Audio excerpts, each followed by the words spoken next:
ang mga kwento ng pag-ibig, kwento ng buhay, at kwento ng pag-asa dito sa Barangay Love Stories. Love Stories.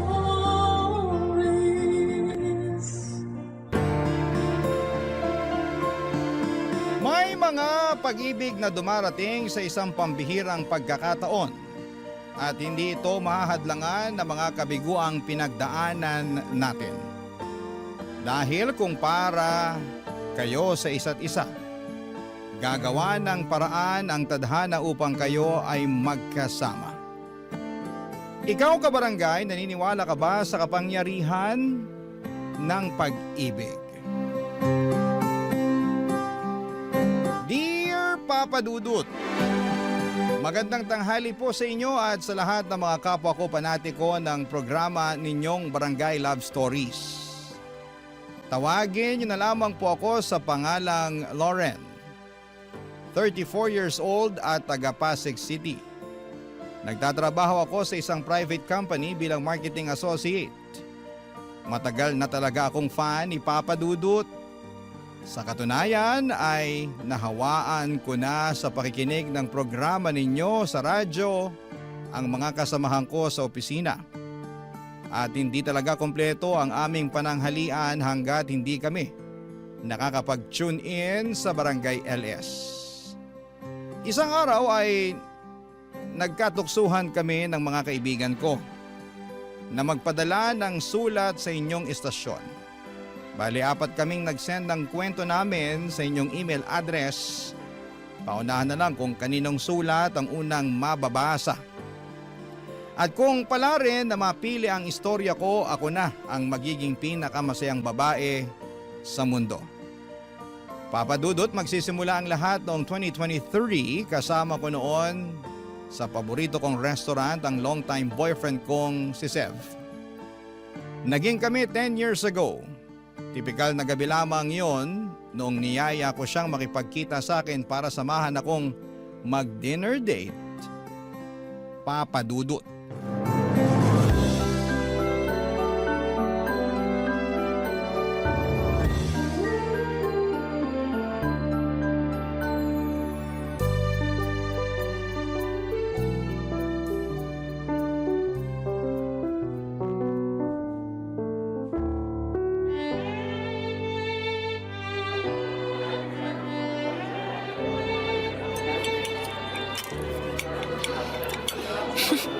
Grabe, sarap talaga ng Chinese cuisine nila dito, no? Paborito ko talaga tong pansit nila tsaka itong siomay. O teka, bakit parang hindi mo ginagalaw yung pagkain mo, babe? Wala akong gana. Di naman ako masyadong gutom eh. Sa katingin ko, kulang pa sa'yo yung mga in-order natin. Gusto mo, pati yung akin, kainin mo na eh. Ha? Bakit bigla namang naging ganyan yung tono mo? May problema ba? Paano ko sabihin ko meron? Ano yun? Di ano, kundi sino. Sino? Ikaw, Paano naging ako'y kumakain lang naman ako rito? nagtanong ka pa talaga, para ka nagutuman ng 1 linggo kung makakain ka dyan. Dami mo pang in-order. Maubos mo ba talaga yan? Mamaya masayang lang ang mga pagkain na yan eh. Mahal pa naman dito sa kinainan natin. Teka ha? Ang dami mo namang sinasabi, hinay-hinay lang, okay? Di ako makabuelo eh. Unang-una, ano bang problema mo? Bakit bigla mo yatang pinakialaman yung pagkain at saka yung mga in-order ko? Pangalawa, oo, gutom ako. Kaya na parami order ko tsaka kain. Anong masama ron? Masama doon kasi nakita mo na ba ang sarili mo sa salamin, ha? Ha? Ano namang kinalaman nun? Malaki. Kasi tingnan mo nga yung katawan mo, ang laki-laki na. Chef, ulitin mo nga yung sinabi mo. Sabi ko, ang laki-laki mo na. Takaw-takaw mo kasing kumain eh. Daig mo pa may sikmura ng balyena. Kaya tingnan mo, kitang-kita na sa katawan mo yung resulta oh. Excuse me? Alam mo, di ko lang sinasabi sa'yo to pero naaasiwa na kasi ako sa katawan mo eh. Pwede bang mag-diet ka naman? Bawasan mo mga kinakain mo para sumeksi ka. Medyo di ka na kasi maganda sa paningin ko eh. Nakakaumay, ganun.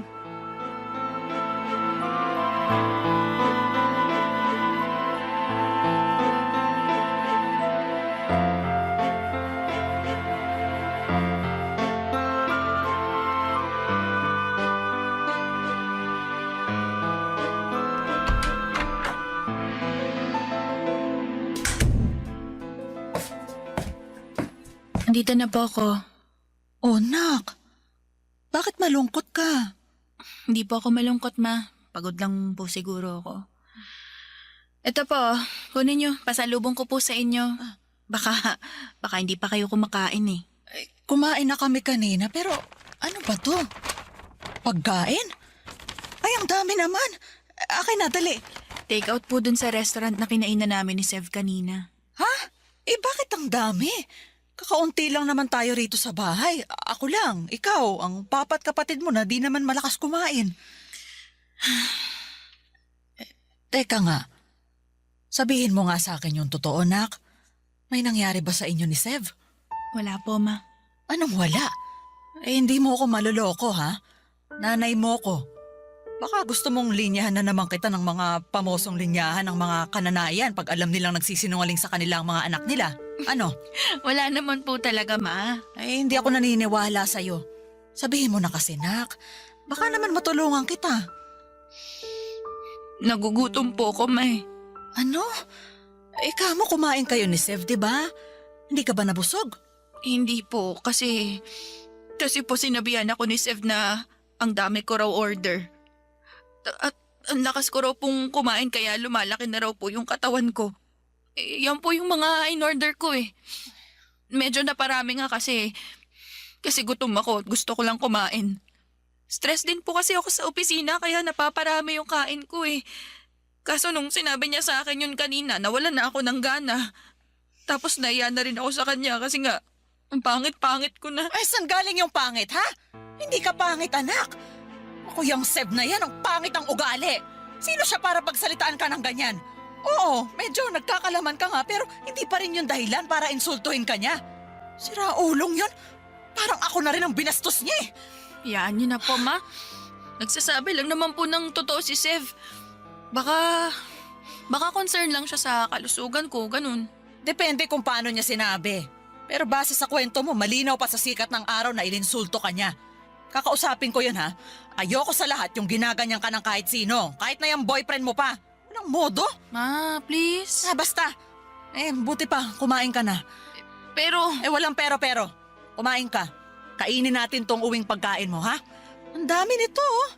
Kainin na natin to. Sasaluhan kita para may kasama ka. Magpakabusog ka. Maging masaya ka. Kalimutan mo na lang muna yung asungot na boyfriend mo. May araw din siya sa akin. Huwag kang mag-alala. Pagsasabihan ko siya. Papa Dudut, never naman akong naging conscious sa aking timbang at figura kahit natabain talaga ako dahil diagnose akong may PCOS. At kasama na nga ang hirap sa pagbabawas ng timbang sa kondisyong kong yon. Malaki rin ang epekto ng stress at pagkagutom ko kaya napaparami ang aking kain. At kahit na gustuhin ko mang pigilan yon ay hindi ko talaga magawa. Minsan ay umiiyak na lamang ako sa sobrang gutom kapag pinipili kong hindi kumain para hindi na tumaba pa. Noong naging kami ni Sev, alam niya ang kondisyon ko. Sinabi ko yon sa kanya nang lumabas ang resulta ng ultrasound ko noong isang beses na nagkonsulta kami ni Mama sa OB-GYN dahil nga sa irregular ang aking menstruation. Siyempre dahil lalaki normal na hindi niya agad maunawaan ang kondisyon ko. Pero ipinaliwanag ko kay Sev ang lahat-lahat. Binanggit ko rin ang hindi ko mapigilang pagtaba at hirap na pagbabawas ng timbang, kaya nga masakit sa akin na pinunayon ni Sev sa hindi magandang paraan. Pero sa kabila ng lahat ay nagpaka-mature ako at hindi pinalaki ang bagay na yon. Hindi nagtagal ay lumipas na lamang ang sama ng loob ko hanggang isang araw noong nasa bahay ako nila Sev. Ay bigla na lamang nangati ang kamay ko na maglinis ng kanyang kwarto dahil sobrang kalat na. Tapos ay meron akong nakita na siyang dahilan para manlaki ang aking mga mata.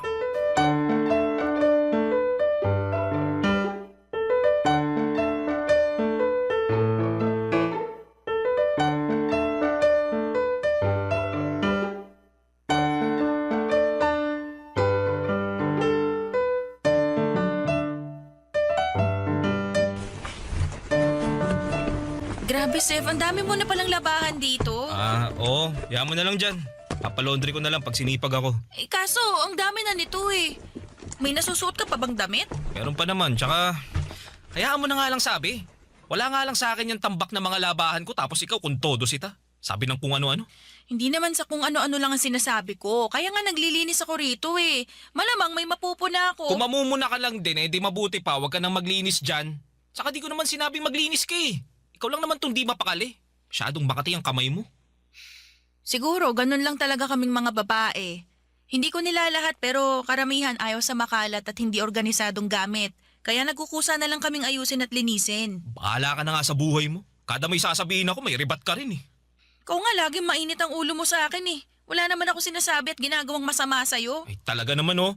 Paanong di maiinis imbis na manahimik ka na lang sana dyan at ayusin mo na lang yung paglilinis mo? Ang dami-dami mo pang sinasabi. Nakakatulig ng tenga boses mo, alam mo ba yon? Maglinis ka na lang dyan di kaya iwan mo na yan tapos umuwi ka na. Tinatamad na ako kasama ka rito sa apartment kung ganyan lang din ang ugali mo. Sorry na. Suriin mo mukha mo. Sige na, maglilinis na lang ako rito. Susubukan kong manahimik. Mabuti pa nga. Di mo yata ramdam na kanina mo pa ako iniistorbo sa paglalaro ko rito sa laptop eh. Di ako makafocus oh. Papansin ka masyado. Kaya nga sorry na, di ba? Maglaro ka lang dyan, maglilinis ako rito. Ayusin mo ah. Kung makasabi ng aayusin, siya nga itong makalat sa aming dalawa. Ano yun? May sinasabi ka ba? Wala. Anong wala? Narinig ko may binubulong-bulong ka dyan eh. Wala nga yun. Sabi ko, ang ganda nitong pantalon mo. Di mo ba ito papalitan? Kupas na butas-butas. Ngayon, pantalon ko naman pinag-iinitan mo. Di naman sa pinag-iinitan, nagtatanong lang. Wala akong planong palitan yan. Napapakinabangan ko pa naman eh. Okay, sabi mo eh. Alam mo, buti pa ayusin ko na lang yung pagkakasalansan dito sa labahan mo. Babalik ta rin ko na rin ha, para pag nilabhan mo at natuyo, isusuot mo na lang. Paala ka sa buhay mo. Check ko muna yung mga bulsa, baka may pera. Ha? Teka, anong pantalon ba yan? Ito, yung kupas na butas-butas. Yung ayaw mo ka mong palitan kasi napapakinabangan pa naman. Sabi ko, salansan ko na lang dun sa gabundok mong labahan. Pero check ko muna tong bulsa. Uy, may nakuha ako. Ay, kala ko pera. Ano kaya to? Wala, basura lang yan. Tingnan ko nga. Ano to? Sev! Ano ba kasi yan? Nagtanong ka pa talaga? Tingin mo sa akin, tanga? Malinaw pa sa sikat ng araw na resibo to ng motel, oh! Laki-laki pa ng pangalan mo? Anong ginagawa mo sa lugar na yon? Wala akong ginagawa dun. Anong walang ginawa? Gusto mo yan yung isipin ko, no? Tingin mo yata talaga sa akin, tanga eh. Pues para sabihin ko sa'yo, hindi ako pinanganak kahapon. Paala ka sa buhay mo. Isipin mo na kung anong gusto mong isipin. Basta wala lang yan. Pinagtripan lang ako ng mga kasama ko sa opisina. Pinangalan sa akin kahit sila naman yung nagmotel. Tapos ayan, ilagay nila sa bulsa ko, ganun. Makakulukoy na yun, hayaan mo, lagot sila sa akin bukas. Di ako naniniwala sa'yo. Di wag ka maniwala. Ako ba mapapraning kakaisip? Di naman, di ba? Ikaw naman yun eh. Tsaka bakit ka ba nagagalit? Kung totoo na sa akin yan, may rason naman bakit ako pumunta sa motel at ng babae. Kasalanan mo rin kasi yun. Pangit-pangit mo na. Naghanap lang ako ng maganda. Papadudot ako ang dapat magalit kay Sev matapos kong makita ang resibo ng motel na nakapangalan pa sa kanya.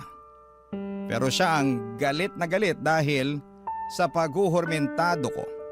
At hindi pa siya nakontento dahil nakahanap pa talaga siya ng dahilan upang punahin ang mga kapintasan ko. Dahil sa mga sinabi niya, hindi lang ako nasaktan, kundi nawasak din ang puso at pagkatao ko. Simula noon, papadudot ay lalo ako naging conscious sa sarili ko. Mas naging mapili ako sa pagkain dahil natatakot ako na pag hinayaan ko ang sarili ko na lumobo ng husto at pumangit ay baka ayawan na talaga ako ni Sev. At ayaw ko namang mangyari yon, kaya ginawa ko ang lahat para pumayat at maging kaaya-aya sa kanyang paningin sa lalong madaling panahon.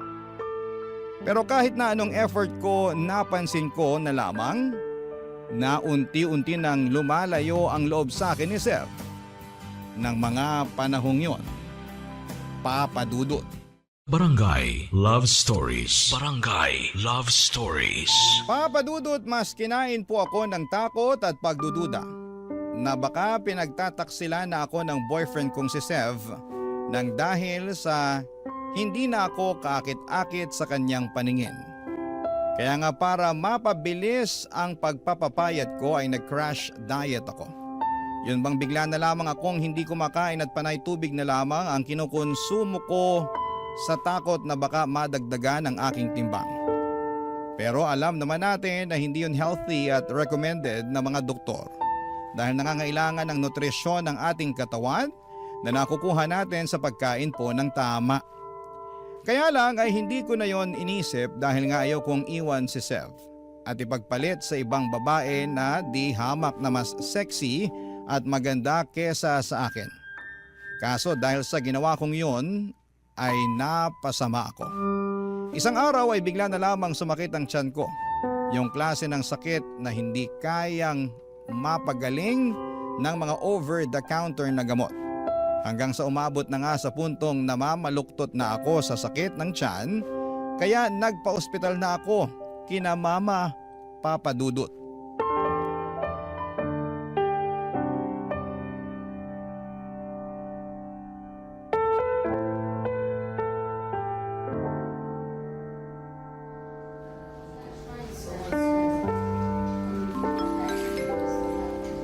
Paging Dr. Abel. Aray! Aray, grabe. Sakit pa rin ang tiyan ko. Ang hirap ng may ganito. Hindi ko akalain na mau-hospital pa ako. Ano ba kasing ginawa mo sa sarili mo? Seryoso ka ba talaga sa inis mong yan? Oo, bakit? Mukha ba ako nagbibiro? Hindi, pero napaka-unnecessary din naman nung inis mo. Saka hindi ka ba nagwo-worry sa akin? Andito ako ngayon sa ospital, oh. Imbis na sungitan mo ko, di ba pwede magpakita ka man lang ng concern? Concern naman ako, kaya nga tinanong kita kung ano bang pinaggagawa mo dyan sa sarili mo, di ba? Di mo naman ako sinagot. Saan ako lulugar niyan? Eh, hindi ko nga alam kung ano ba nangyayari sa akin eh. Basta bigla na lang sumakit yung tiyan ko. Sobrang sakit na para bang hirap na ako maglakad kaya nagpasugod na ako dito sa ospital. Baka naman kaabag lang yan, ha? Sana nga, pero grabe naman yung sakit. Sus, alagaan mo kasi sarili mo. Di naman sa lahat ng pagkakataon, maaalagaan kita. Buti sana kung mag-asawa na tayo eh. At kailangan pa bang maging mag-asawa muna kayo ng anak ko bago mo siya alagaan? Ah, Tita Maricar, kayo po pala. Huwag niyo na pong pagalitan si Sev. At bakit hindi ako magagalit? Nakakainis yung sinabi niya. Sa tono mo, Sev, parang utang na loob pa ng anak ko na alagaan mo siya. Di ba dapat naman talaga na gawin mo ang bagay na yun kasi girlfriend mo siya? Alam mo, matagal na ako nakakarinig ng sumbong mula kay Loren na di mo raw siya tinatrato ng mabuti. Mahal mo pa ba ang anak ko? Opo, mahal ko naman po si Loren, tita. Kung mahal mo siya, tratuhin mo siya ng mabuti. Huwag mo siyang saktan. Kawawa naman sa'yo yung anak ko eh. Saka hindi ganyang klase ng tao ang pagkakakilala ko sa'yo, Sev. Kakadismaya na bigla ka na lang nagbago. Pasensya na po kayo, tita. Humingi ka rin ng pasensya sa anak ko dahil siya yung mas nasaktan sa trato mo sa kanya. Pasensya ka na, Loren. Wala lang yun. Kaya ko naman to eh. Ma, huwag niyo na pong pagalitan si Sev, please. O sige, pero ikaw na lang ang pagagalitan ko. Ma, bakit naman? Nagtanong ka pa talaga? Pinag-alala mo kami ng husto ng papa at kapatid mo, nak. Ano po ba kasing nangyari? May sinabi po ba yung doktor? Meron na. Sabi niya, GERD daw yung sakit mo. Kaya sumasakit ng husto yung tiyan mo. Tapos nung sinuri nila yung dugo mo nakitaan pa nila na may nakahalong gamot doon. Basta, may iniinom ka bang gamot, nak? Tapatin mo nga ako. Magsabi ka ng totoo. Meron po, ma. Pero ano lang naman po yun slimming pills. Nabili ko lang po yun online kasi sabi raw ho, mabilis daw pong magpapayat. Ay, Diyos ko naman. Baka peke pa yun, ha?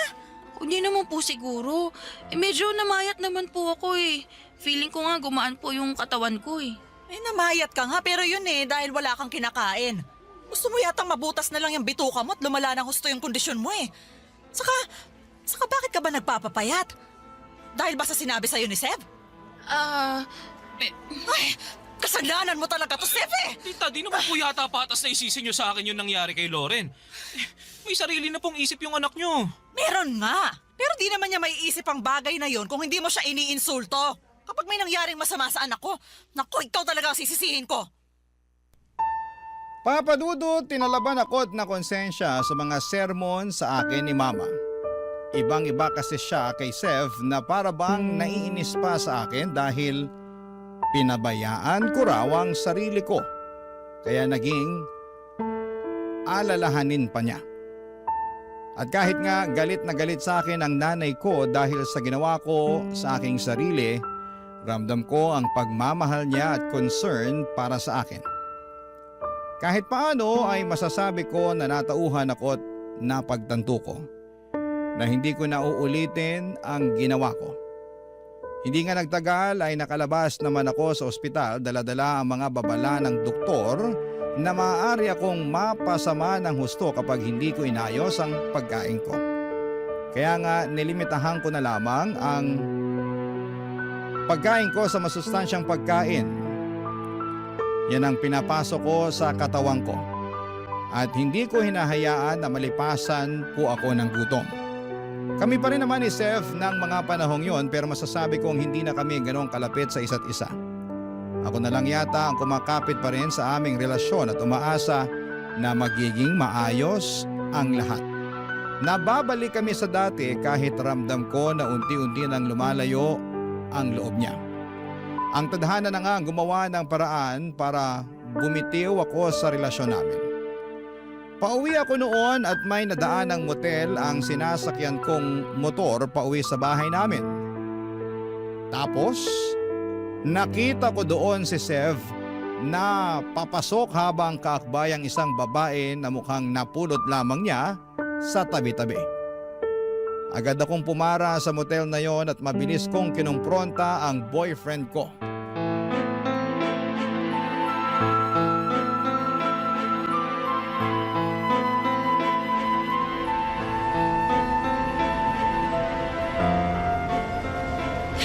Hayop ka, Seth! Sino ba yun? Lauren? Ano, nagulat ka, no? Oo! Anong ginagawa mo rito? Di ba dapat ako nagtatanong sa'yo niyan? Anong ginagawa mo rito kasama yung babaeng yan? Pwede ba? Huwag kang mag-eskandalo rito. Nakakaya oh. Pinagtitingin tayo ng mga tao. Ah, marunong ka palang mahiya. Akala ko kasi pinakapal na ng panahon yung pagmumukha mo. At saka bakit ako mahihiya? Ikaw ang dapat mahiya kasi naturingan kang may girlfriend. Pero bakit may kasama kang iba, ha? Balak nyo pang mag-check-in para ano? Para gumawa ng milagro? Hoy, babae! Sino ka ba sa akala mo, ha? Bakit mo kasama yung boyfriend ko? Hoy Karen, for your information, Sandy ang pangalan ko. Huwag mo akong mabababae dyan, ha? Tsaka, for your information ulit, wala akong pakialam kung girlfriend ka nitong si Seth. Eh, hindi ko naman siya kaano-ano. Basta, binayaran niya lang ako para sa aking serbisyo. Tapos pumayag akong sumama sa kanya rito sa motel. Uy, huwag ka nang sumagot, pwede ba? Pinapalala mo lang yung sitwasyon eh. Ako pa ang nagpapalala, eh ikaw pala tong may girlfriend na iskandalosa? Tapos nagpahuli ka pa? Eh di kasalanan mo. Manahimik ka na nga lang. Lauren, magpapaliwanag ako. Ano pa bang ipapaliwanag mo? Harap-harapan na tong panloloko mo sa akin, Sev. Pasensya ka na. Ano pang magagawa ng paghingi mo ng pasensya sa akin? Tingin mo tatablan pa ako niyan? Tingin mo mapapatawad pa kita? Sev, bakit? Bakit mo nagawa sa akin to? Bakit mo ko niloko? Lauren, kasi... Kasi pangit na ako? Ha? Kasi mataba na ako? Hindi na ako kaaya-aya sa paningin mo, ganon? Hindi naman sa ganun. Anong hindi? Yun nga yung lagi mong pinapamukha sa akin eh. Na mataba ako, na pangit, losyang. Alam mo naman yung kondisyon ko, di ba? Alam mo na rin na pag nasa-stress ako sa trabaho, mas hindi ko nakokontrol yung pagkain ko. Nagsa-stress eating ako, ganon. Pero imbis na i-comfort mo ako kung ano-ano pang insulto narinig ko mula sa'yo. Tama ba yon, ha? Tama ba yon? Sagutin mo, tama ba yon? Lauren, Sa dinami-rami ng tao sa mundo, ikaw pa talaga na boyfriend ko mangi-insulto sa akin. Sobrang sakit ng mga sinabi mo, yung mga pinamukha mo. Tapos ako naman to si tanga, pinilit kong ayusin ang sarili ko para sa'yo. Para hindi mo ako iwan. Pero hindi mo yun na-appreciate.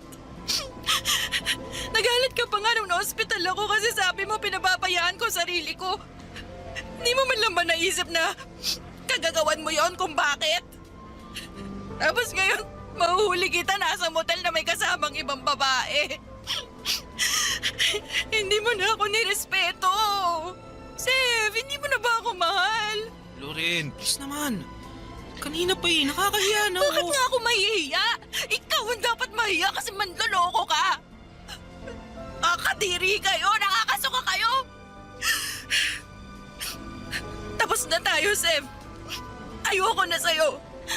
Mamaya mahawaan mo pa ako ng kung anong sakit na pwede mong makuha sa babaeng yan.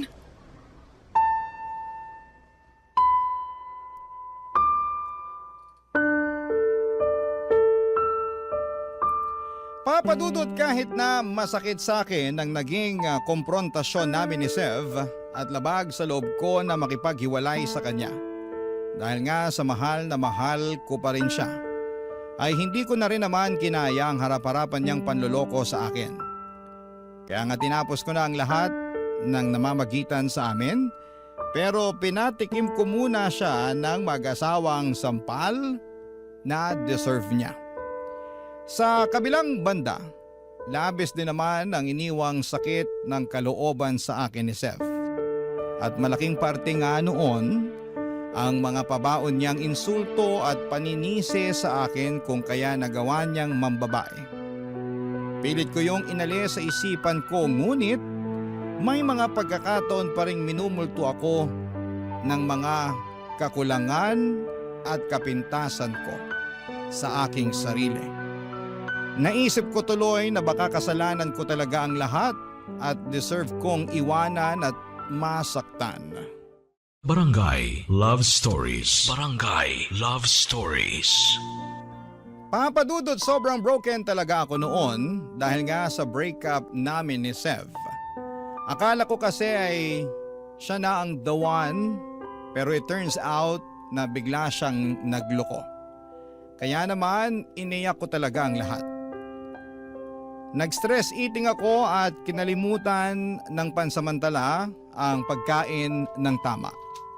Buti na lang at nandyan ang pamilya at mga kaibigan ko na siyang naging matibay kong suporta.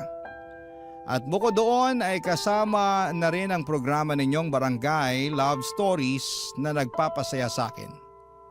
Doon ako nagsimula ang i-marathon ng inyong mga episode, maparadyo man o online.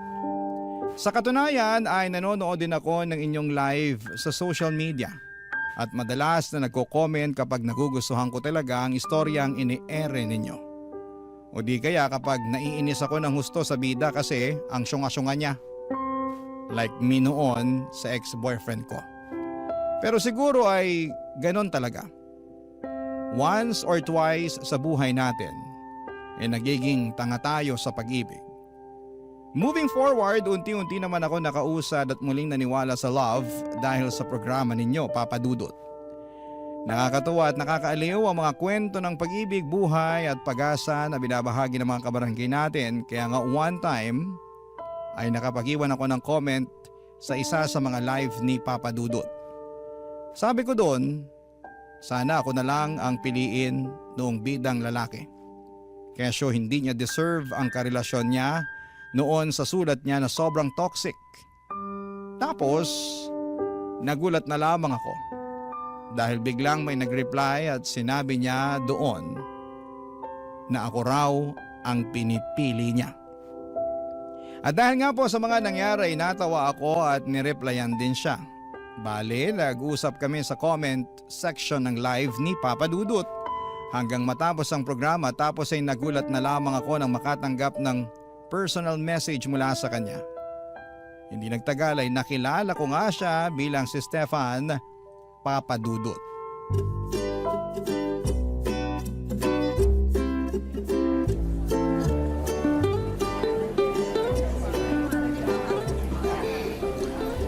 Grabe, sarap naman ang mga food sa cafe na to. Paano mo na-discover tong lugar na to? Grabing ganda, tapos affordable lang din yung mga pagkain. Ganda pa ng ambience. Tambay na talaga ako dito. Kilala na ako ng mga staff. Dito rin kasi ako madalas nagtatrabaho pag gusto kong maiba naman yung paligid ko. Yung bang ayoko muna sa bahay, yung ganun. Nakakasawa rin kasi.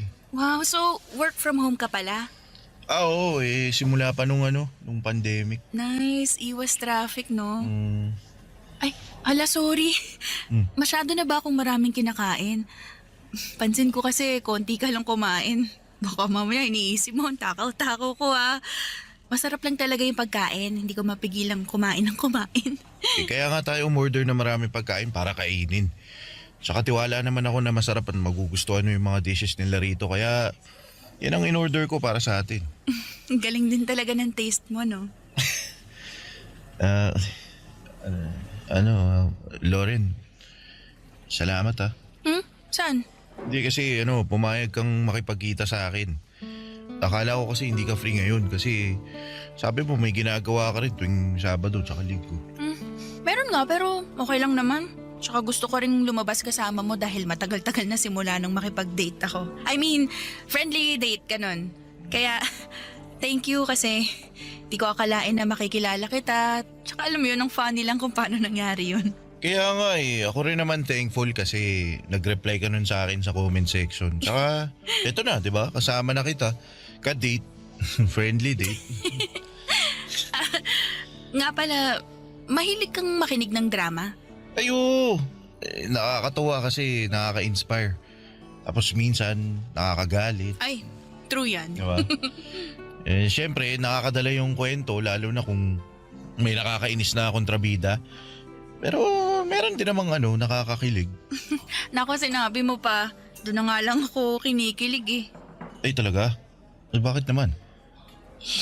Paano? Simula kasi nung iniwan at niloko ko ng ex kong masama ang ugali, hindi na talaga ako naniwala sa love-love na yan. Siyempre, bitter-bitera ng atake ng lola mo, ganun. Ikaw ba naman sakta ng bonggang-bongga eh. Kaya, nakikringe talaga ako pag nakakapakinig ako ng mga love story na yan until nagustuhan ko na lang bigla. Narealize ko kasi na hindi naman pare-pareho yung pinagdaraanan ng mga tao, lalo na sa pag-ibig. Merong masaya, maganda, meron din naman problematic. Pero alam mo sa uli, nagiging maayos din naman yung lahat. Alam mo, kagaya na lang ng mga realization mo. Naniniwala naman ako na pag hindi tayo nag-workout sa una nating relasyon, hindi pa naman katapusan ng mundo. Oo, masasaktan tayo, iiyak, malulungkot, 'di ba? Manghihinayang. Alam mo, parang ako lang yan kasi 10 taon na kami nung ex ko noon. Ang dami ko ring tanong sa sarili ko kung bakit niya ako nagawang lokohin.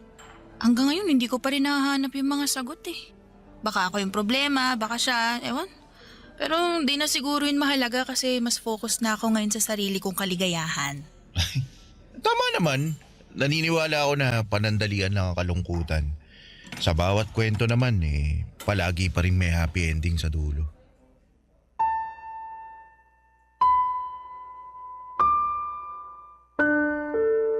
Papadudod, sobrang unexpected ng date naming yon.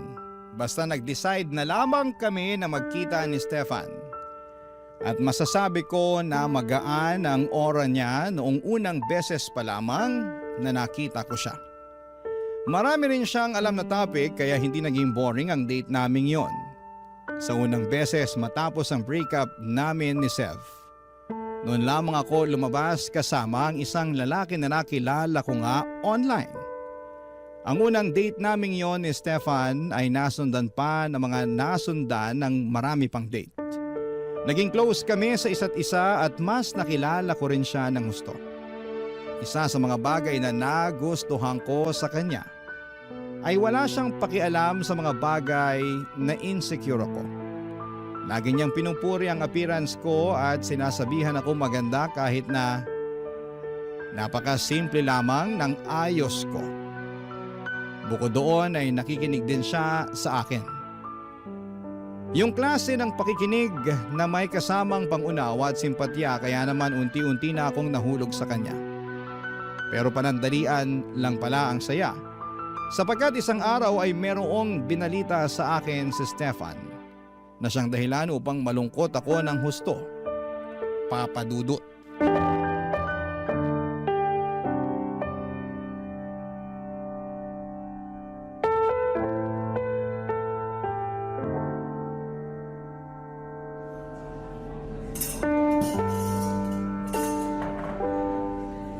Anong sinabi mo?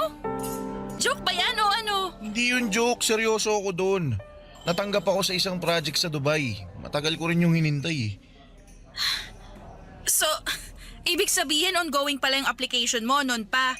Oo, pero akala ko kasi di na ako doon matutuloy. Natanggap ka nga kamo at matagal mo na nga rin hinihintay. Ibig sabihin, tuloy na tuloy ka na. Daya naman, iiwan mo rin pala ako eh.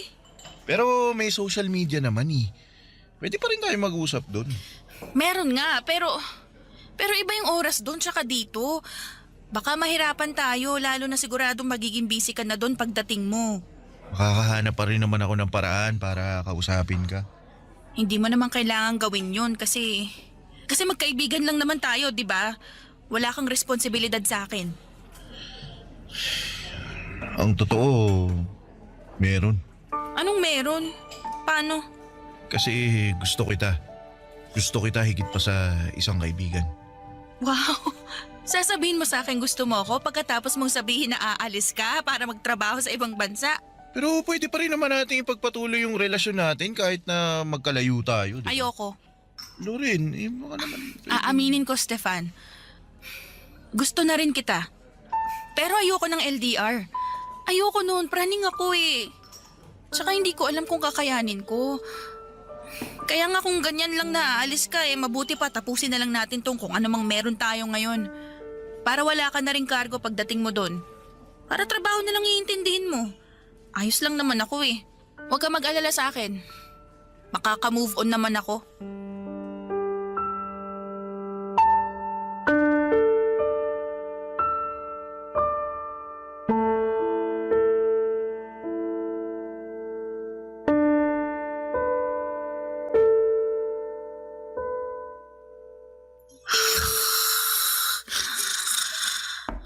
Lorenak, gising ka dali. Po! Bakit po, ma? Teka, pagbubuksan ko kayo ng pinto. Sorry, Nak. Mukhang malalim na yung tulog mo. Naistorbo pa tuloy kita. Ayos lang po, pero ano po ba yon? Bakit niyo ako ginising? May naghahanap kasi sa'yo. Kanina pa sigaw ng sigaw sa may gate natin kaya nilabas na namin ng papa mo. Ma, nagpapasok kayo ng tao dito sa atin? Oo, pero nagpakilala naman siya sa amin ng papa mo. Siya raw si Stefan. At nagmamakaawa siya na kausapin ka, kaya sige na. Labasin mo na kasi di raw siya uuwi hanggat di ka nakakausap. Sige po, ma. Stefan, bakit pumunta ka pa rito sa bahay? Sorry, Loren. Hindi ko lang talaga kayang tanggapin na ganun mo na lang tinapos ang lahat sa atin. Ano ba kasing meron tayo? Gusto lang naman natin ang isa't isa pero wala nga tayong label eh. Tsaka aalis ka na, di ba? Dapat mas mag-focus ka na doon kaya sana kalimutan mo na lang ako. Hindi ko magagawa yun dahil mahal kita. Anong sabi mo? Mahal na kita at gusto kong maging tayo. O kung ano mang meron tayo ngayon. Ayokong itapon na lang basta-basta yung pinagsamahan natin. Gusto ko lumalim pa yun at magbunga. Gusto ko kitang ligawan. Gusto ko kitang maging kasintahan. Gusto ko rin naman yun eh. Pero aalis ka nga eh. Pero babalik naman ako eh. Pag nakabalik na ako, magpapakasal tayo. Di pa nga kita sinasagot, kasal na agad gusto mo? Ikaw na kasi yung babae na nakikita kong makakasama ko hanggang pagtanda natin. Kaya sorry kung advance ako mag-isip. Ang totoo, ikaw na rin yung nakikita ko na gusto kong makasama habang buhay.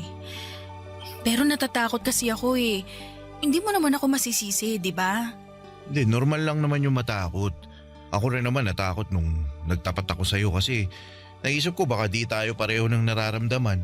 Baka di mo rin ako gusto katulad nung pagkagusto ko sa'yo. Natakot ako na masira yung pagkakaibigan natin pero nilakasan ko yung loob ko kaya nagtapat ako sa'yo. At sobrang saya ko nung sinabi mong gusto mo rin ako. Kaya, Loren, sana bigyan mo ako ng pagkakataon para patunayan ko yung sarili ko sa'yo. At bigyan mo rin ng sansa yung kung anong meron tayo. Naniniwala naman ako na kapag pareho nating ginusto makukuha natin. Lalo na kung para sa relasyon natin. Itong pag-alis ko, panandalian lang naman to. Pagbalik ko, pangako, hindi na tayo magkakahiwalay.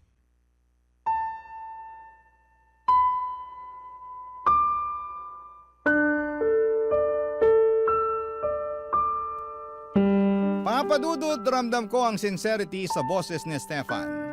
Ramdam ko na gusto niyang mag-workout ang kung anuman ang meron kami ng mga panahong yon. Ramdam ko na gusto niyang sumibol ang relasyon namin at mamunga yon. Kaya nga ng gabing yon ay sinantabi ko ang takot, pagdududa sa aking sarili at pangamba sa puso ko nang sagutin ko si Stefan at pumayag na maging kasintahan niya. Mahal ko na rin naman siya at na-realize ko na mas hindi ko pala kaya na mawala siya sa akin. Kaya nga pinag-usapan namin ang magiging setup namin sa aming pansamantalang paghihiwalay. Papa Dudut, hindi po madali ang long distance relationship, lalo na sa katulad kong nasanay na nasa tabi ko lang noon ang ex ko. Pero worth it ang lahat ng sakripisyo dahil ramdam ko kung gaano kagusto ni Stefan na magtagumpay ang aming relasyon. Sa araw-araw na lamang na ginawa ng Diyos ay hindi siya nagmintis na i-appreciate ako, na iparamdam sa akin ang pagmamahal niya at kung gaano ako kahalaga sa Kanya. Kaya nga nagpapasalamat ako ng husto sa Panginoon dahil natagpuan ko ang katulad ni Stefan. Sa kasalukuyan ay nasa Dubai pa rin si Stefan, Papa Dudut, pero uuwi na siya sa 2026 at plano na rin naming magpakasal sa taong yon. Hindi perpekto ang aming relasyon, pero pagmamahal namin sa isa't isa at pananalig sa may kapal ang pinakamalakas naming sandigan. Maraming salamat po sa pagbasa ng aking kwento at sana po ay marami kaming na-inspire sa istoryang tinampok ko sa programa ninyong Barangay Love Stories. God bless po and more power sa inyong istasyon. Ang inyo pong forever kapuso at ka-barangay, Lauren. Kwentuhan naman tayo dito sa comment section. Ang mga kwento ng pag-ibig, kwento ng buhay at kwento ng pag-asa dito sa Barangay Love Stories. Love Stories.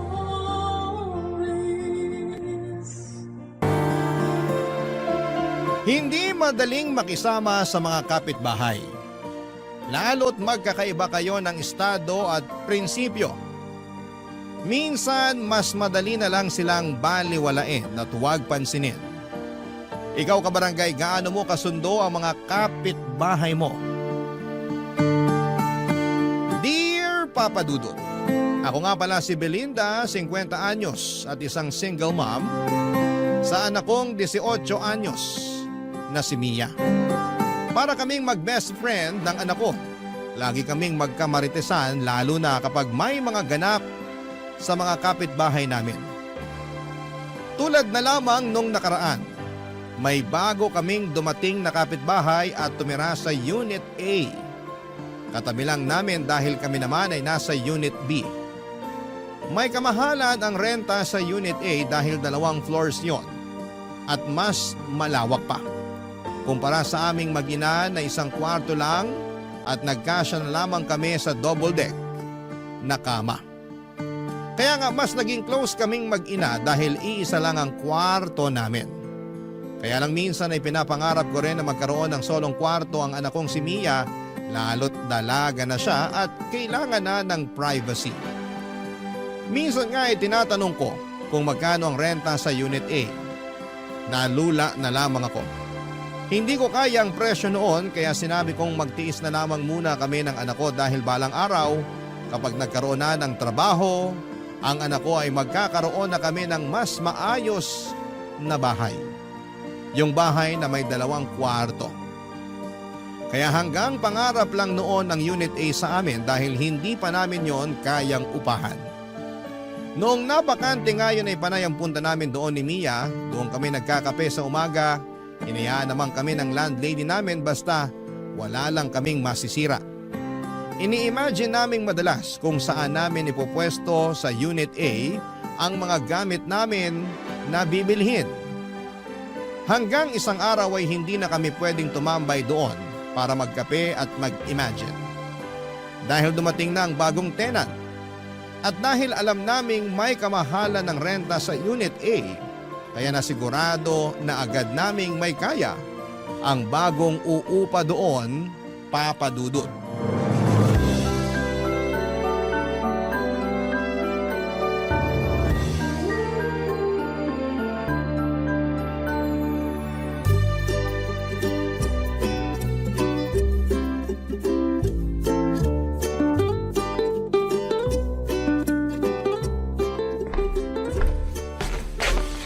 Nay! May chika ako! Kumapit ka na, Mams! Alam mo na ba kung sino yung bagong tenant sa Unit A? Oo, alam ko na. Maupo ka na at hindi mo to kakayanin. I-update mo ko dali. Sabihin mo sa akin lahat. Huwag ka magdadamot ng detalye. Teka lang, makikihigop muna ako sa kape mo. O ito. Dalian mo na. Ang sama ng timpla mo sa kape, Nay. Apakapait. Nanlait pa. Nakikihigop na nga lang. Pero perfect yung mapait mong kape sa chika ko sa bagong kapitbahay natin. Magiging bitter ka talaga sa kanya. At bakit? Suspect.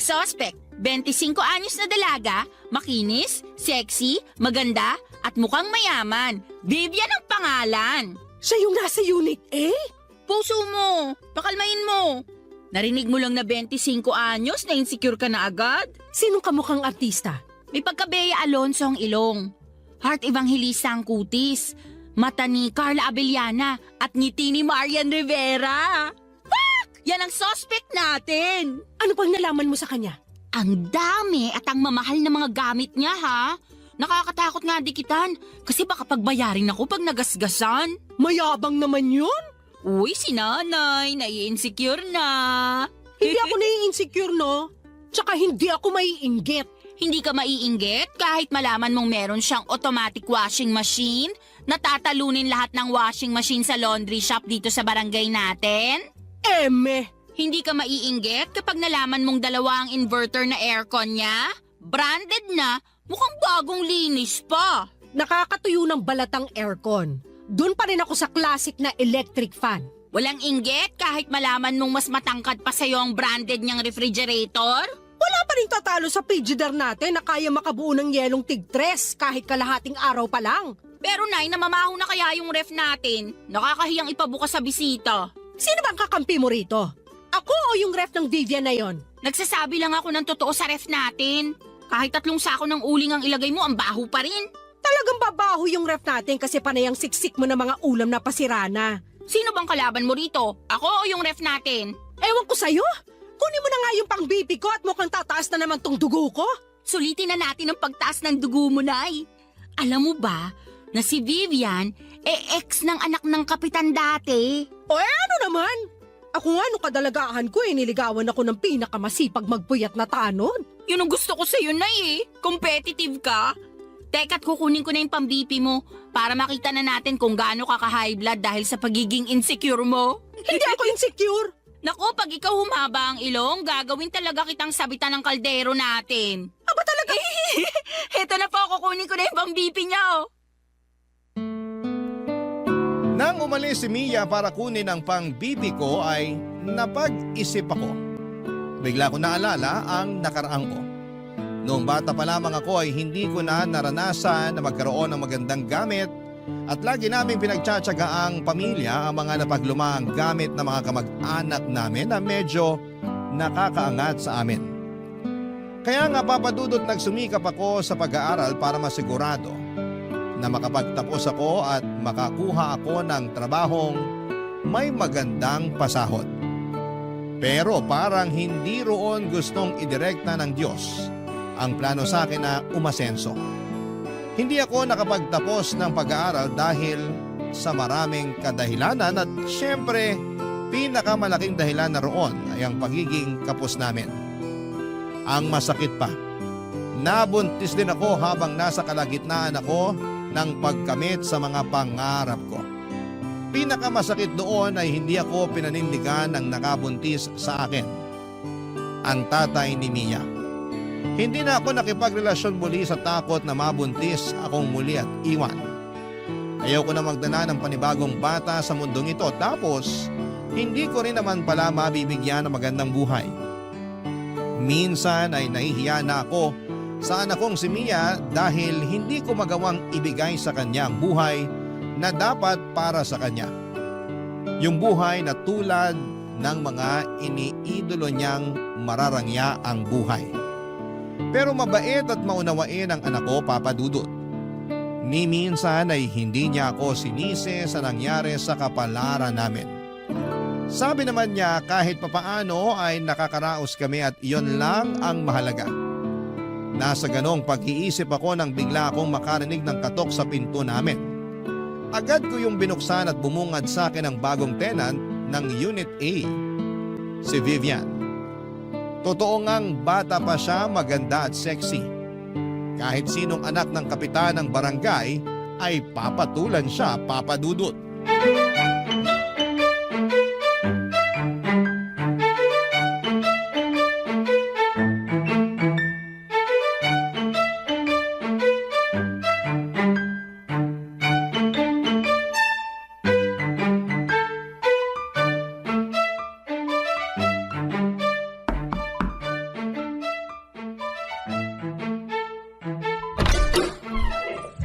Hello po! Ako nga pala si Vivian, yung bagong lipat sa Unit A. Hello! Ako naman si Belinda, ang loyal na tenant ng Unit B. Nabanggit nga ng anak kong si Mia na naglilipat ka na raw. Kumusta naman? Medyo nakakapagod. Tapos ang init pa. Kaya pasensya na kung puro pawis na tong suot kong spaghetti strap ha. Kaya sigurong sisipag ng mga tagabuhat mo kasi na-inspire sila masyado sa spaghetti strap mo. Joke. Ay, hindi dapat yan joke. Sinadya ko talagang magsuot ng spaghetti strap para mawala ang pagod ng mga tagabuhat ko ng gamit. Saka para ingatan nila yung pagbubuhat. Ang hirap naman kung magasgasan yung bago kong 75-inch smart TV na fully paid. Sana all 75 inches. Nay, hindi ko mahanap yung pambipi nyo. Hindi kaya sinangla nyo na naman kay Aling Tessa? Anong pang-BP? Wala nagbe-BP sa lahi natin. Ikaw talagang bata ka. Ang hilig mong gumawa ng kwento. Nay, hi Miss Vivian. Napadaan kayo rito sa bahay namin. Pasensya na sa nanay kong allergic sa pang-BP ha. Mia!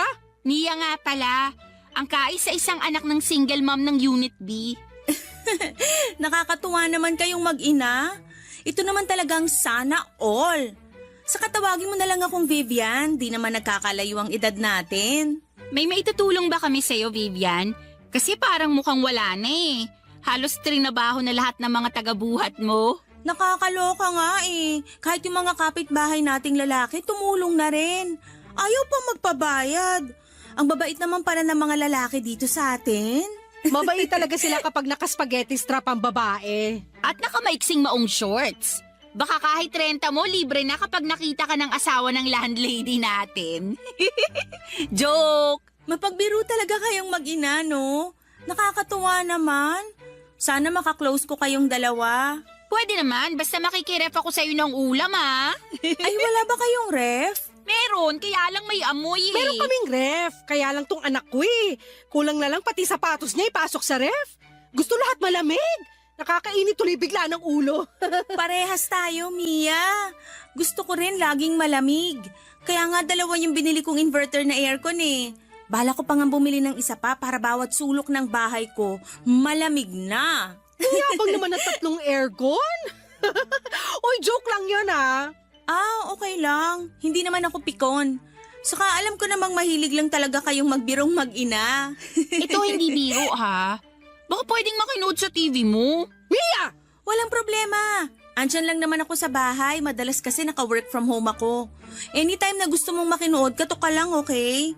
May kasama pang popcorn at soft drinks pag makikinood ka. Uy, narinig mo yun, Nay? May popcorn at soft drinks. Talo ang tubig at tinapa natin na pinapapak natin kapag nanunood tayo ng balita. Mas malasa naman ang tinapa kaysa sa popcorn. At mas healthy ang tubig kaysa sa soft drinks. Naku, pasensya na ha.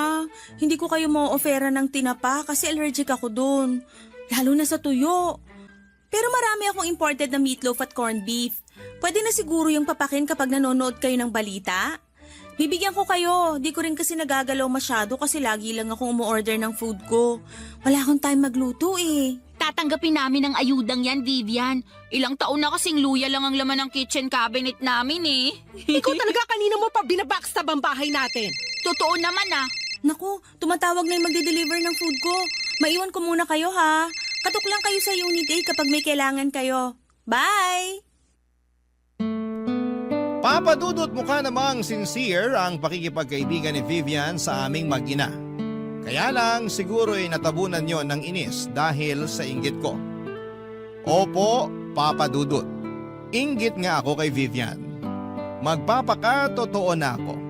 Mas lumala nga ang inggit ko nang makaharap ko na siya at makita kung gaano siya kaganda at kasexy. Ganon kasi ang itsurang pinapangarap ko noong dalaga pa lamang ako. Malapit ko na sanang ma-achieve yon, kaya lang ay nabuntis ako at nasira ang figure ko. Binala ko namang ayusin pagkatapos kong manganak. Kaya lang ay naging busy na ako sa pag-aalaga kay Mia. Dagdag pa na kinailangan kong maghanap kaagad ng trabaho para may pangtustos ako sa pangangailangan namin. Wala naman kasi akong ibang maasahan noon kundi ang sarili ko. Mas nahirapan pa ako sa pagtatrabaho lalo't wala ring ibang mag-aalaga kay Mia. Naalala ko pa yung unang trabaho na pinasukan ko, Papa Dudut. Ayaw sana nila akong tanggapin dahil baby pa noon si Mia at may chance raw na hindi ako makapag-focus sa trabaho ko.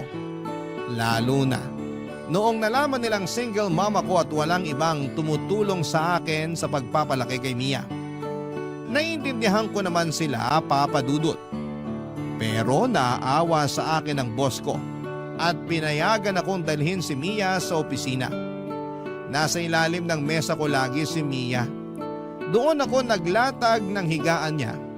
Mabuti na lamang at hindi iyakin at madalas lamang tulog si Mia kaya hindi rin siya naging abala sa akin sa trabaho. Hindi rin siya nakaabala sa mga katrabaho ko. Ginawa ko yon ng ilang taon. At nung nakahanap na ako ng panibagong trabaho na makapagbibigay ng mas malaking sahod, ay buong puso akong nagpasalamat sa boss ko. Pinayagan naman niya akong umalis at binigay pa sa akin ang blessing niya. Doon ko rin nalaman na noong nagsisimula siyang magtrabaho ay kagaya ko rin siya. Isa rin siyang single mom at walang ibang tumutulong sa kanya kundi ang sarili niya, Papa Dudut. Barangay Love Stories. Barangay Love Stories. Naalala ko lang noong unang lipat namin sa Unit B, Papa Dudut. Mura pa lang noon ang upa. Medyo malaki na noon si Mia at kinakailangan naming makahanap kaagad ng malilipatan dahil pinaalis na kami sa luma kong inuupahan.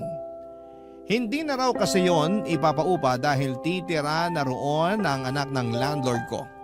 Nahirapan akong makahanap ng matitirhan namin lalo't hindi ko rin kayang budget ng ibang paupahan.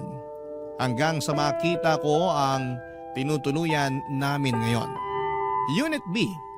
Malapit yon sa trabaho at higit sa lahat ay hindi ganoong kataas ang paupa. Mabait din ang landlady ko. Nagustuhan niya si Mia kaya naman pinayagan niya akong umupa roon. Binawasan pa niya ng 1,000 ang upa ko. Naaawa marahil sa kalagayan ko bilang isang single mom. Dito na kami tumira sa Unit B mula noon hanggang magdalaga si Mia. Hindi na rin tinataasan pa ng landlady namin ang upa sa amin. Sa aming mag-ina lang yun ha, dahil sa ibang tenants ay regular na nagtataas ang landlady namin. Bilang kapalit sa kabutihan ng landlady namin ay kami mismo ni Mia ang naging tagabantay ng compound namin. Kami na rin ang naglilinis ng lahat.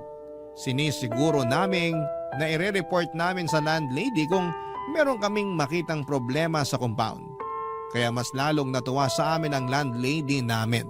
Mukhang forever na nga kaming uupa roon dahil hindi na kami makakahanap pa ng ganong kabuting landlady.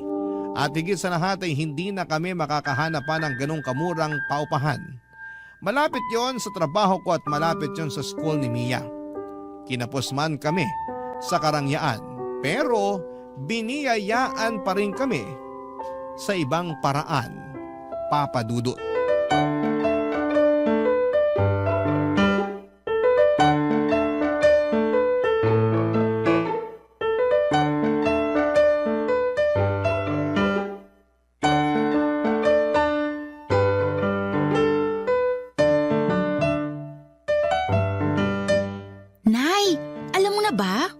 Alin? Yung tungkol kay Vivian. Kasiraan ba yan sa kanya? May skandal ba siya? Ano? Si nanay talaga. Ang bait naman ni Vivian pero gusto mo laging hanapan ng baho. Ano ngang nalaman mo sa kanya? May lang naman to. Ang dami na naman yung gamit na dumating. Bago lahat. Baka naman kasi may sugar daddy na nagpupundar sa kanya. Yan ang baho niya. Hindi rin, Nay. Sariling sikap si Vivian. Close na kayo? Pinayagan ka lang niyang makiref ng ice cream mo, pinagtatanggol mo na siya? Ayoko lang maging bias, no? Mabait naman kasi siya. Para saan pa tong inisplok mo na marami siyang bagong gamit na dumarating? Para lang inggitin ka. Effective, di ba? Sarili mong nanay, sinisira mong araw. Sinasabi ko lang kasi pwede tayong makisuyo sa mga gamit niya. Di ba nga pinapayagan na niya akong makiref? Tapos okay lang sa kanya kung makikinood ako sa TV niya. Ikaw naman, hindi porket pumapayag siya, sige lang na sige. Mahiya ka rin naman. Siya kaya itong nag-offer. Saka gusto niya nga na nandun ako lagi para may kasama siya eh. Ang lungkot daw na mag-isa lang siya ron, lalo't bagong lipat lang. Namamahay pa. Bakit hindi siya dalawin ng sugar daddy niya? Wala nga siyang sugar daddy. Gusto kong paniwalaan na meron siyang sugar daddy. Ibigay mo na to sa akin. Iba ka talaga kapag nilalamon ng inggit, no? Busog na nga ang inggit sa akin eh. Kaya mas magandang wag ka nalang pumasok sa bahay niya. Kasi baka ma-stroke ka dahil sa inggit. Gaano kaganda ang bahay niya? Maganda. Parang mga bahay sa ibang bansa. Ang mamahal talaga ng mga gamit niya. Parang hindi nga bagay dito sa barangay natin eh. Ewan ko ba kay Vivian kung bakit dito pa niya naisipang lumipat? Pwede naman siya sa mga syala na kondo. Kasi kabit siya ng kapitan natin. Kanina sugar daddy tapos ngayon may kabit na siyang kapitan. Grabing imagination mo, Nay. Pumapalo talaga kapag naiinggit ka eh. Sa ganitong paraan lang naman gumagana ang loob ko eh. Hindi ko naiisip na miserable itong buhay natin kumpara sa kanya. Bakit mo naman kasi iniisip na miserable ang buhay natin? Okay naman tayo ah. Kung okay tayo, bakit mo laging nilalait na mabaho ang ref natin?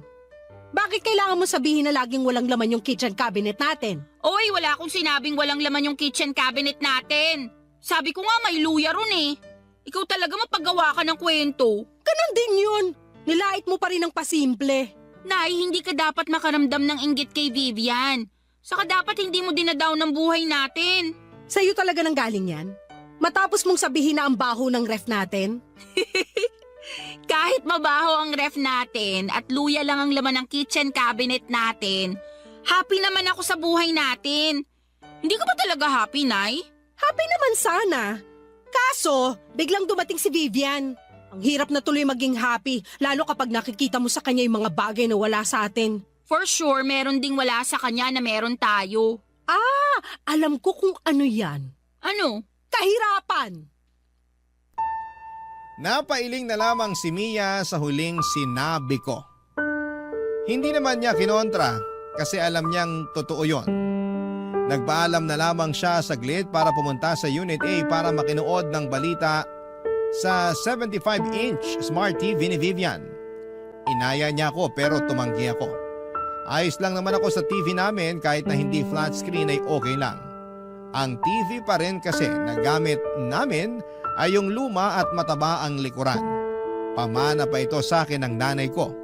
Napanalunan niya noon sa isang raffle sa peryahan. Inalagaan lang kaya tumagal. Ilang pusa na rin ang natulog sa likuran ng TV naming dahil laging mainit doon. Binuksan ko ang TV at mag-isa kong pinanood ang balita. Pero hindi ako makapag-concentrate sa pinapanood ko. Panay kasi ang balik ko sa nakaraan. Naalala ko pa kung ano ang pinakaunang gamit na pinundar ko noong lumipat kami sa Unit B.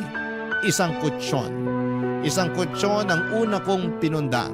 Sa dati kasi naming inuupahan ay pinahiram lamang ang kutsyon sa amin.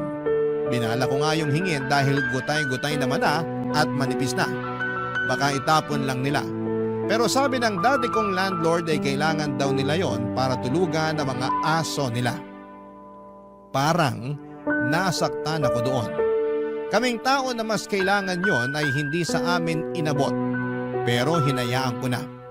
Sa unang gabi nga namin sa Unit B ay wala pa kaming kutsyon noon. Nagtiyaga kami sa mga karton na ginamit namin sa paglilipat. Pinatungan na lang namin ang mga tuwalya para hindi masyadong masakit sa likuran. Ilang araw pa ang lumipas bago ako nakabili ng kutsyon. Manipis lamang yon pero nagkasya na kaming mag-ina. At sa paglipas pa ng panahon, dala ng pagpupursige at pag-iipon ay nakabili na ako ng mas makapal na kutsyon. Hindi lang isa kundi dalawa para sa aming dalawang mag-ina, Papa Dudut.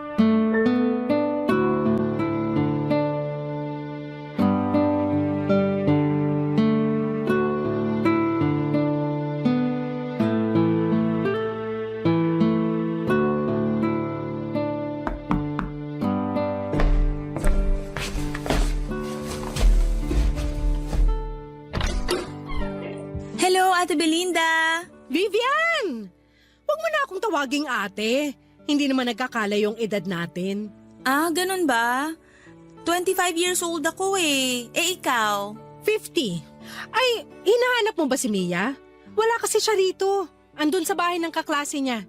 May tinatapos para sa school nila. Ay, hindi naman. May kailangan lang sana ako sa'yo. Sa akin? May kailangan ka? Anong meron ako nang wala ka? Teka, bago mo sagutin yan, pumasok ka muna. Baka mahamugang ka dyan sa labas. Naka-spaghetti strap ka pa naman. Nagpalinis kasi ako ng aircon kanina. Ah, kaya ka naka-spaghetti strap. Para linisang maigi yung aircon mo. At bigyan ng discount. Iba talaga ang hiwaga ng spaghetti strap, no? Parang Lucky Charm siya. Ano ba yung kailangan mo pala? Ah, makikihiram lang sana ako ng electric fan kung meron kayo. Aba, mayroon ako. 3 pa. Yung isa sira. Ayun, baka naman pwedeng pahiram. Yung sira ba? Yung gumagana sana. Pwede ba? Mukhang hindi mo na-afford magbayad ng kuryente dahil sa 3 aircon mo ah. Hindi naman. Kahit gawin ko pang 4 yung aircon ko, makakabayad pa rin naman ako. Eh bakit ka nangihiram ng electric fan? Eh, nakakadry pala ng skin yung lagi kang nakababad sa aircon. Napansin ko lang ngayon. Ah, mukha kang dry. Grabe ka naman. Parehas lang naman tayong dry. Joke. Oh, yan ah. Marunong na rin ako sumabay sa mga biro mo. Pero dry nga rin naman ako.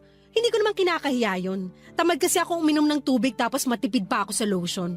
Hayaan mo. Kapag pinahiram mo ako ng electric fan ngayon, bibigyan kita ng lotion. Deal? Duda ako kung bakit ka humihiram ng electric fan eh. Ha? Anong nakakaduda doon? Mataas na kasi talaga ang singil ng kuryente ngayon. Napanood ko sa balita. Ayaw mo lang aminin na namamahalan ka na sa kuryente mo. Kaya hindi ka na muna gagamit ng aircon. Sabi ko nga sa'yo, kahit 4 pa na aircon ang nakabukas sa bahay ko, kaya kong bayaran yan. Kahit nakabukas pa yung pinto ko magdamag, kaya ko pa rin bayaran kung magkano man ang makukonsumo ko ron. Kaduda-duda lang kasi na biglang electric fan na yung gagamitin mo. May masama ba sa electric fan? Para sa aming mga nagtitipid lang kasi yun. Baka nga nagtitipid ka na rin ngayon. Pwedeng umamin. Ikaw talaga?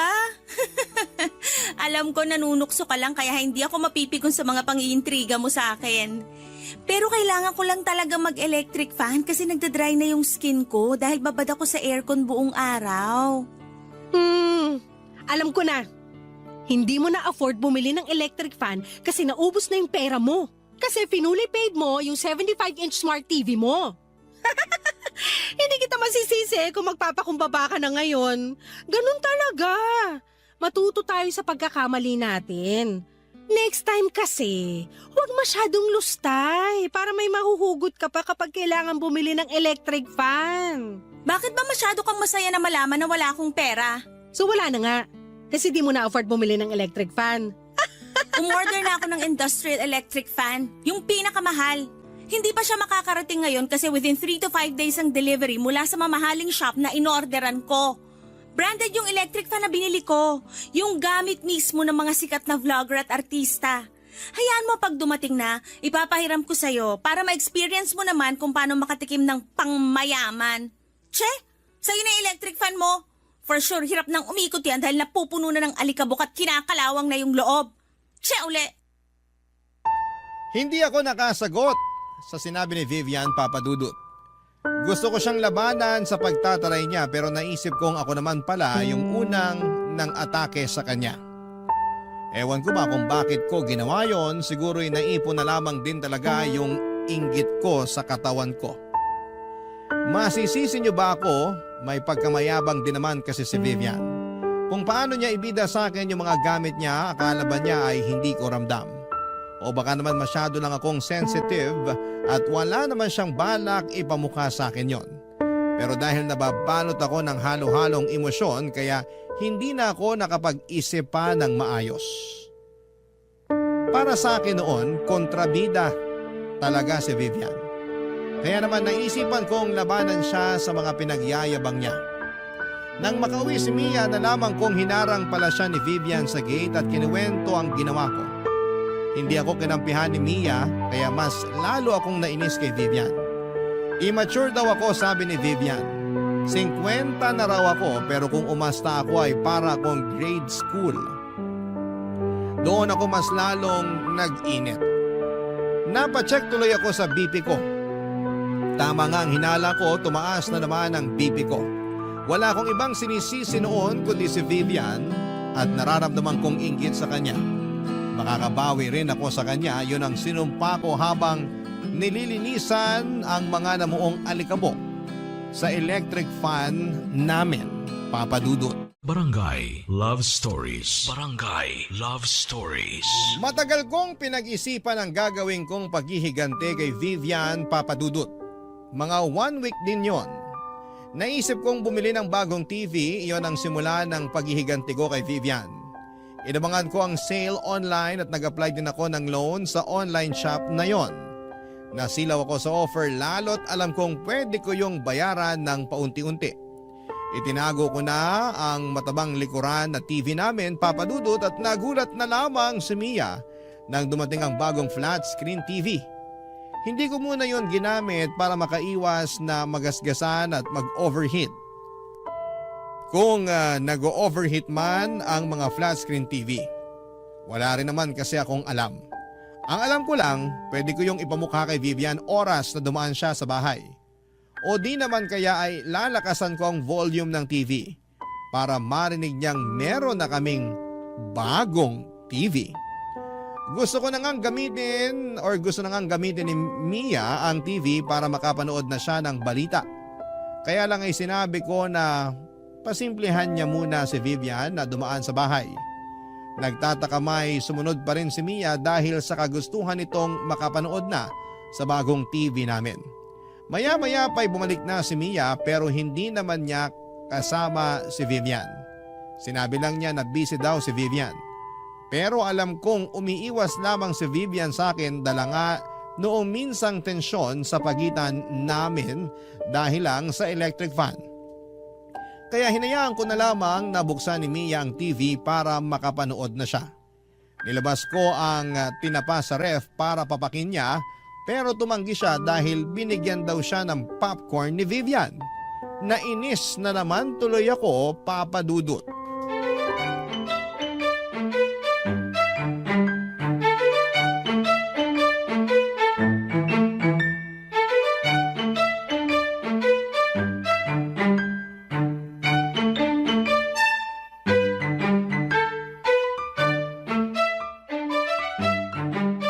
Ayos tong TV natin, Naya.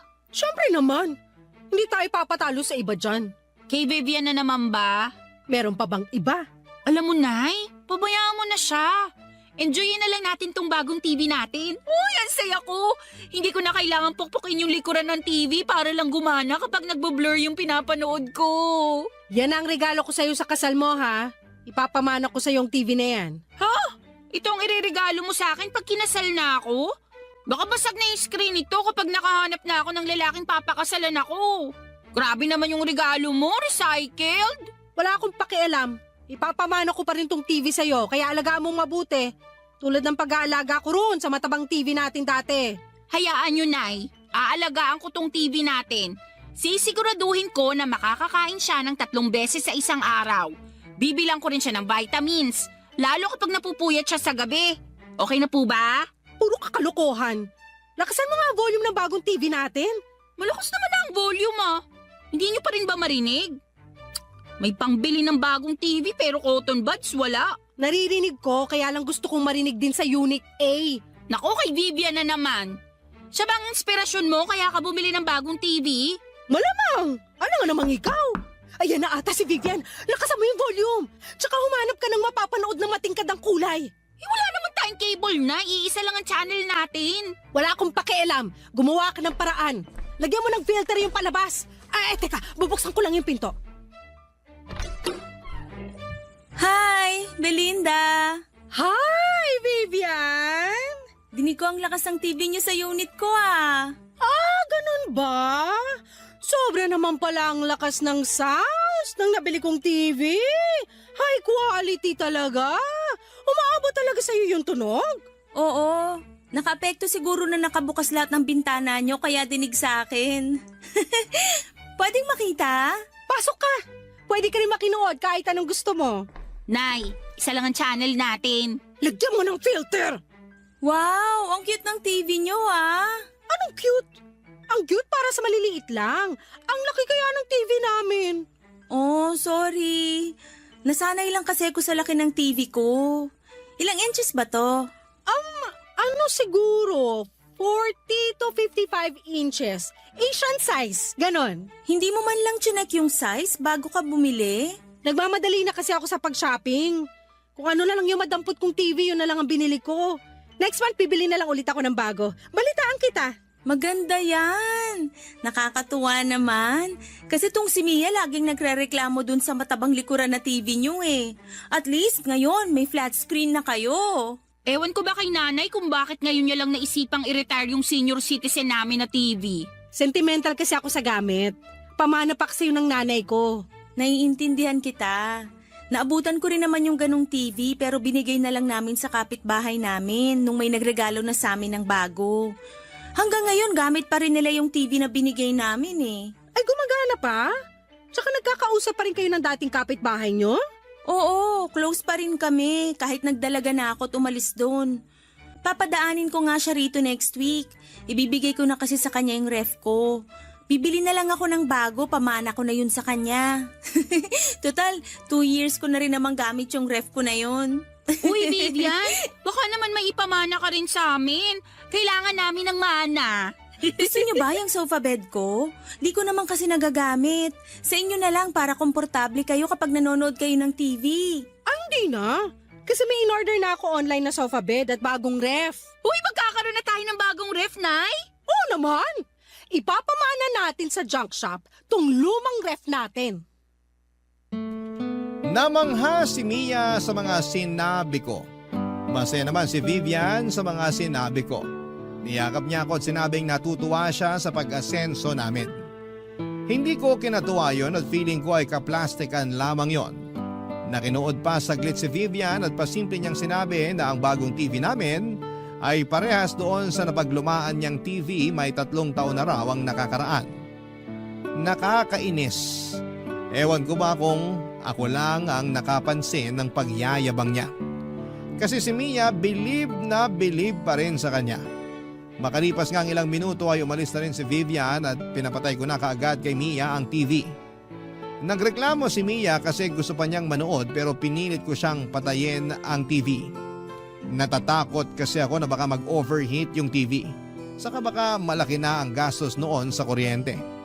Nagbilin ako kay Mia na limitahan lamang ang paggamit ng bagong TV para umabot pa sa kasal niya balang araw. Noong gabi bago matulog ay pinoblema ko kung paano pa ako makakapag-loan para makabili ng sofa bed at bagong ref na pinagyayabang ko kay Vivian. Alam kong dadaan pa rin si Vivian sa bahay at baka hanapin pa nito ang ref at sofa bed. Kaya naman naghanap pa ako ng pagpapautangan or mapagpapautangan. Meron naman akong nakuha, iyon nga lang ay sobrang taas ng interest. Pikit mata ko na lamang na kinuha yon alang-alang sa pride ko. In-order ko ang sofa bed na hindi ko naman kailangan. At bumili na ako ng bagong ref kahit pwede pa naman ang luma namin. Bahala na. Kailangan kong panindigan yon pero pinangako ko sa sarili ko na huli na yon. Hindi na ako magpapadala sa kayabangan ni Vivian. sisiguraduhin ko lang na makikita niya ang una kong pinagyabang na sofa bed at ref. Makalipas lang ang ilang araw ay dumating na yon sa bahay namin. Tuwang-tuwa na naman si Mia pero may halong alinlangan na sa kanya, Papa Dudut.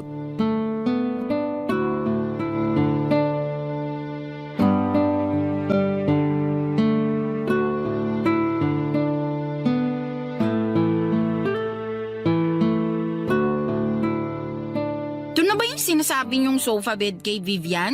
Ang ganda, di ba? Parang ang tigas. Nanlait pa. Baka naman delikado to sa spinal cord, Nay, ha? Magpasalamat ka na lang na meron na tayong sofa bed. Bakit kasi bumili ka pa parang hindi naman natin kailangan? Para ma-enjoy mo kapag manonood ka sa flat screen TV natin na hindi pa fully paid. Parang di nakaka-enjoy kasi nga matigas. Baka sumakit lang ang katawan ko. Para akong nakahiga sa isang sakong bigas eh. Eh di wag mong higaan. Ako na lang. O kaya kapag may bisita tayo makikitulog sa atin. Talaga? Tatanggap na tayo ngayon ng bisita?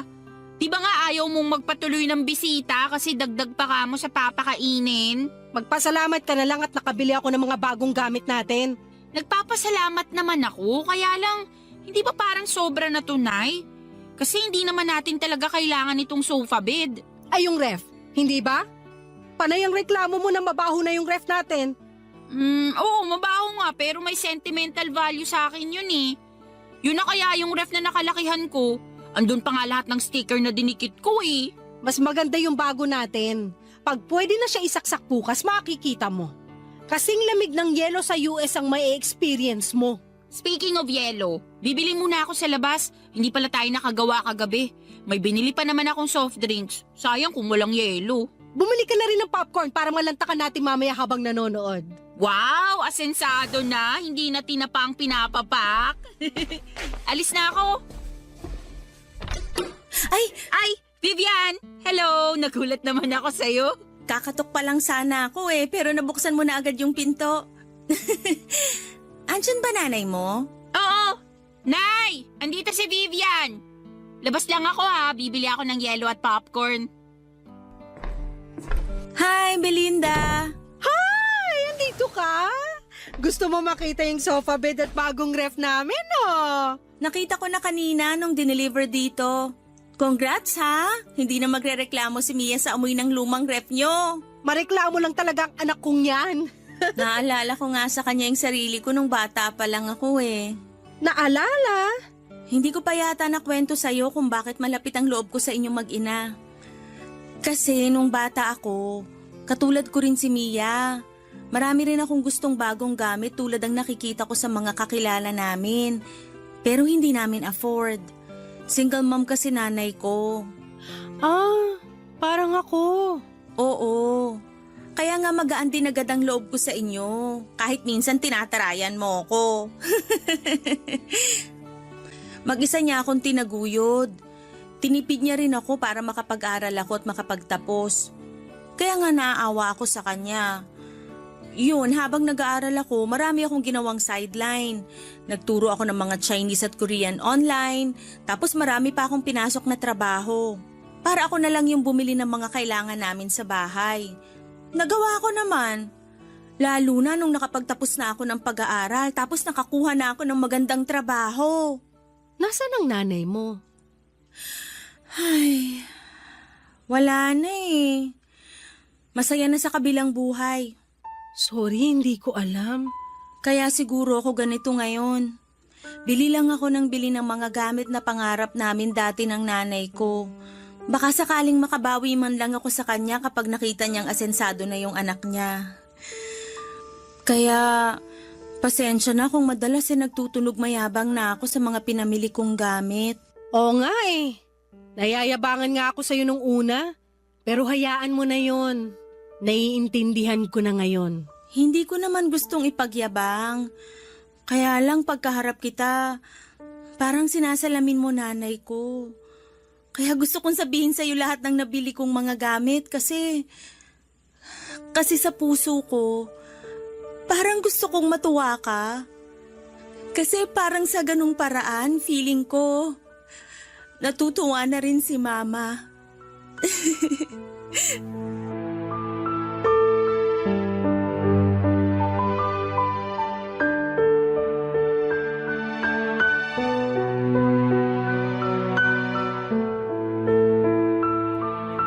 Papadudot para akong sinuntok sa lalamunan sa inamin sa akin ni Vivian. Parang nasa namin naman niya ang anak kong si Mia na may mga pangangailangan at hindi ko maibigay noon. Niyakap ko siya at sinabing proud ang nanay niya sa kanya kung nasaan man ito sa ngayon. At kung kailangan man niya ng isang ina na magsasabi sa kanya kung gaano siya kagaling at kabuti, ay andun lamang ako palagi. Doon na siya nagsimulang umiyak, Papa Dudut. At para gumaan ang sitwasyon ay inamin ko sa kanya na naiinggit ako sa kanya kaya ako bumili ng mga TV, sofa at refrigerator. Inamin ko sa kanya na loan lahat yon. At pinagsisisihan ko na dahil alam kong mahihirapan akong bayaran yon. Bigla na lang siyang nag-offer na magbayad ng lahat ng yon. Regalo na raw sa akin. Tinanggihan ko dala ng sobrang hiya. Pero sinabi niya sa akin na parang sa ganoong paraan ay niregaluhan na rin niya ang nanay ko. Kahit ako ay naiyak sa naging offer niyang yon, mahinga na mainggit sa kanya dahil mabuti siyang tao at anak. Deserve naman talaga niya mga magagandang bagay na naipundar niya. Doon na kami nagkaintindihang dalawa, Papa Dudut. Pagkatapos noon ay dumating na rin si Mia at niyakap siya bigla ni Vivian at kinagulat niya yon. Hindi ko na lang sinabi sa anak ko ang nangyari bago siya pumasok sa bahay. Inaya ko si Vivian na manood sa TV namin kahit na isang channel lamang yon. Pinaunlakan naman niya yon at masayang inupuan ng matigas na sofa bed. Nakangiti pa rin siya at masaya sa sofa bed. Inaya ko rin siyang matulog muna sa amin. Sa unang beses ay pumayag akong magpatulog ng bisita sa bahay. Kay Vivian lang dahil parang naging anak na ang tingin ko sa kanya. Maraming salamat, Papa Dudut, sa pagbasa ng aking liham. Sana po ay magawa namin itong mapanood ni Mia at Vivian sa inyong YouTube channel. Muli maraming salamat. Ako ang inyong kabarangay forever, Belinda. Barangay Love Stories. Barangay Love Stories. Nakakaantig naman talaga ang ating kwento. Ikaw ba, kabarangay? Nakarelate ka ba sa story natin ngayon? Kwentuhan naman tayo dito sa comment section. Nagustuhan ng iyong napakinggan? Ituloy yan via live stream sa www.gmanetwork.com/radio. Barangay LS 97.1 forever.